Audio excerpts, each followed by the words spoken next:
Good morning. My name is Jordan Kennedy and I'm the head of rating at Vickery Holman.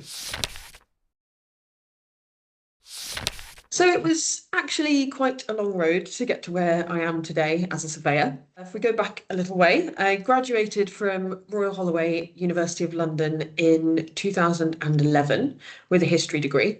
I then decided to move to London and I worked for a national estate agent for about 8 years. But during this time, I became interested in surveying and I started a real estate master's at the University College of Estate Management. Then in 2019, I decided to finally move home to Cornwall, as I'd been wanting to do for many, many years.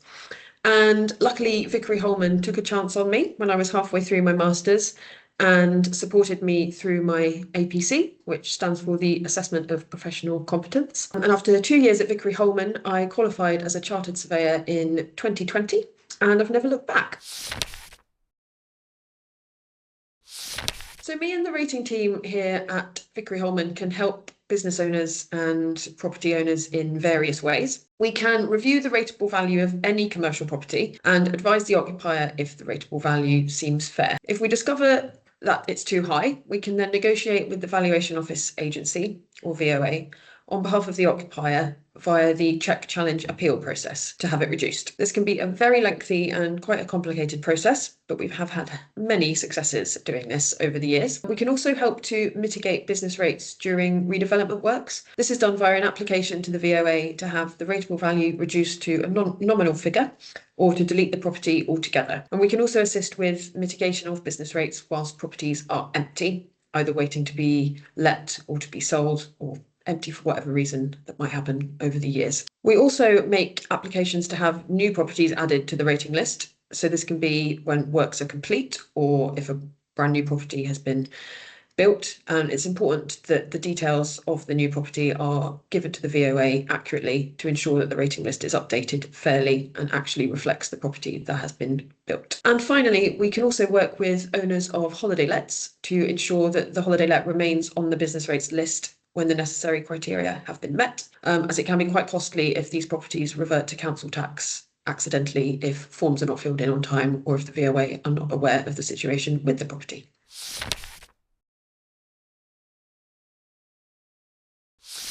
If the property is an office or an industrial unit or a shop, so it's valued based on its floor area using a rate per square metre, we will always inspect and measure it according to RICS property measurement guidance. Or if for any reason an inspection isn't possible, we will calculate the floor areas using scaled plans. If we notice that the floor area the VOA have recorded is wrong, we can secure excellent savings for our clients by applying to the VOA to correct these errors. After our inspection, we will then review comparable evidence to find grounds to challenge the rate per square metre used in the valuation by the VOA. Alternatively, if the property is trading and open to the public, so if it's a hotel, a pub or a holiday park, for example, we will begin by analysing the turnover from the years leading up to the valuation date. Often at this stage, we will find that the turnover used in the valuation is too high, and we can then apply to the VOA to amend the valuation based on the actual trading figures at that premises. Again, this can result in excellent savings for our clients.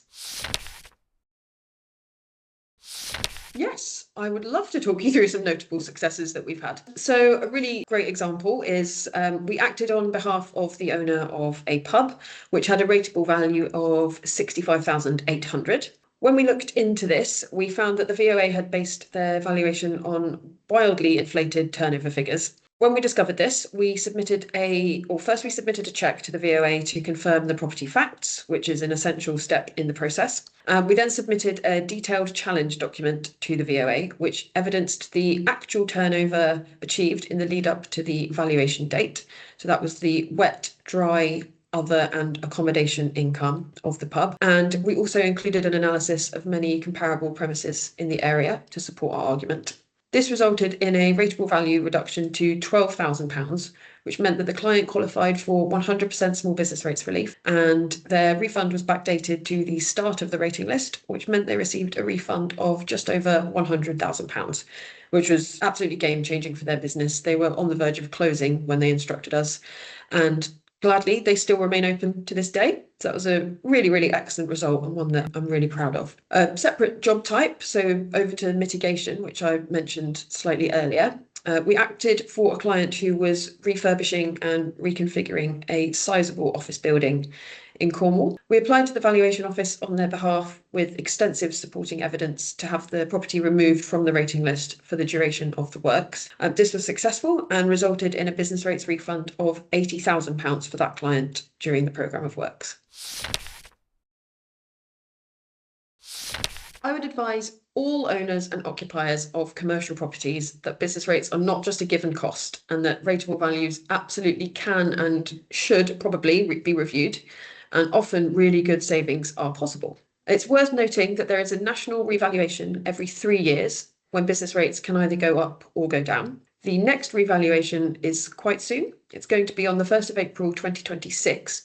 And this means that people only have until the 31st of March 2026 to appeal their current rateable values. Business rates refunds are backdated to when you first occupy a property or to the start of the rating list. So it could be possible now to secure savings as far back as the 1st of April 2023.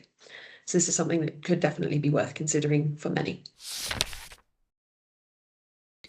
I'm lucky enough to live near St Ives in Cornwall, and I absolutely love running along the coast path when I get the chance. I also play football on Sundays and help to run an inclusive football team on Sunday evenings. If you add in my absolutely divine 18-month-year-old, our weekends are really quite full on, but I wouldn't change a thing.